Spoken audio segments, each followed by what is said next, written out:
For today's video, we're going to talk about the left arm. Does it get closer to the chest? Does it get farther away from the chest? What should it do? What do we see most golfers do? All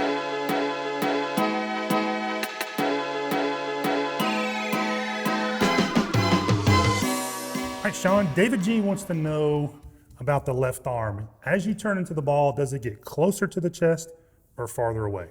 Okay, good question. It's a compound answer. Yeah, let's just talk about the deal, the backswing and the downswing. Yeah, let's do it. So I've got a tour player up here, and we're fortunate enough to have a gears system. Both of us have one at our facilities, and it'll show this lead arm adduction angle. So how does it work in relation to the chest, closer to, farther away from during the swing? So let's just say this forms a 90-degree angle here, right? Is that decreasing or increasing? During the swing. Yep. And for a long time, I was taught to try to keep the same angle for that all the way through the swing, almost like to keep the arms in front.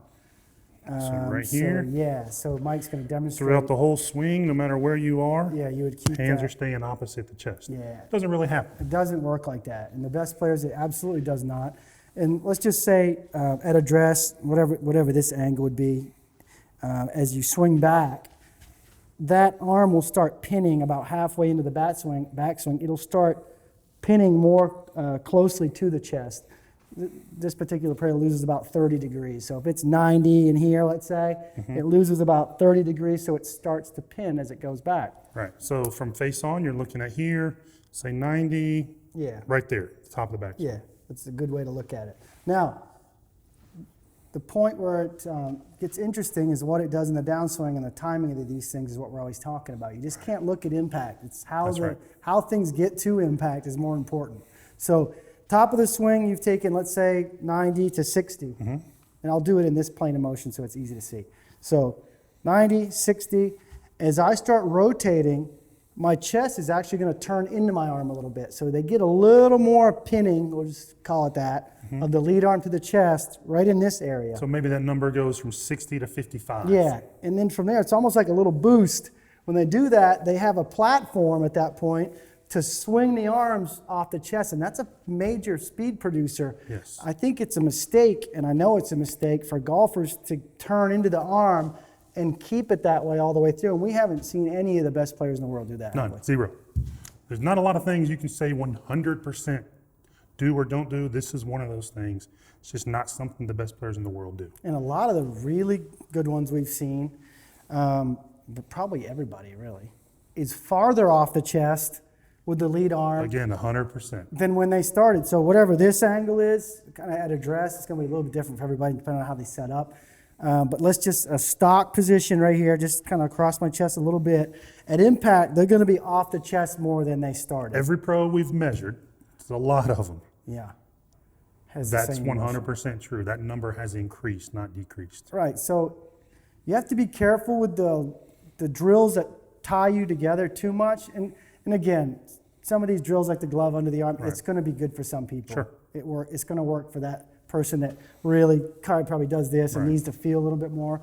But most of the tour players we've looked at, that arm would be coming off, so the glove would almost fall out, wouldn't you say, Mike? Absolutely. So that motion from this kind of, where it maxes out the pinning, which is kind of this lead arm parallel to the ground area, as it fires off, that produces a lot of club head speed, because the only connection you have to the golf club is your grip, and the only thing moving the grip and the hand is your lead arm. Now, obviously, you could do it with just turn, but you would limit your club head speed. Get the arms, get the arms moving off the chest.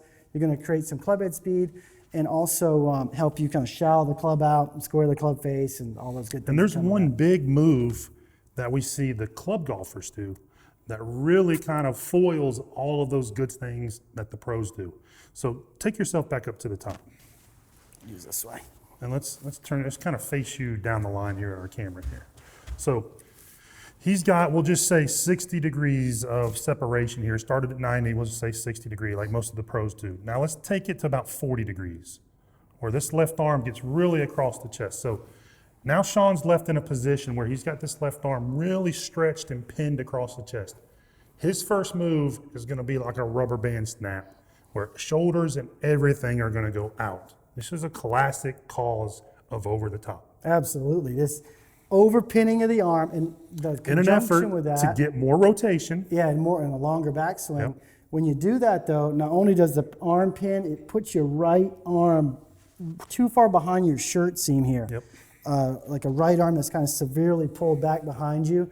And not only is it going to rebound, the right arm is going to want to initially kind of go into this arm wrestle move, and that pitches the club out, and it's going to cause you a lot of issues on the downswing. Exactly right. And when that arm gets pinned across the chest, too deep into the chest, you're going to snap, and you're never going to have the time to get that separation. And you're going to wind up with an impact somewhere like this because you ain't getting that arm off the chest until after it strikes the ball. Yeah, and you know, the arms do get back out in front of you, but to say they stay in front for the whole swing, I think is a little misleading, but Sure. Mike's right. You got to get the arms swinging to get them out in front of you to get this Tor-looking impact position. If you stay pinned up, completely pinned across your chest, that's when you have That's right. this look at the bottom. That shot clock is always there, and once the club's moving, nobody stops it. Yeah, so that was a great question. We love the concept questions, and that's most of our teaching nowadays, I feel like, getting people out of bad ideas. So keep the questions coming. We hope that helps you out understand how that left arm moves in relation to the chest. That's right. If you're a big over-the-topper, or if you're, having issues controlling the pitch of the club coming in the downswing, take a look at where you are. If you're pinned tight across the chest, that'd be the first place I'd look. Absolutely. Thanks for watching.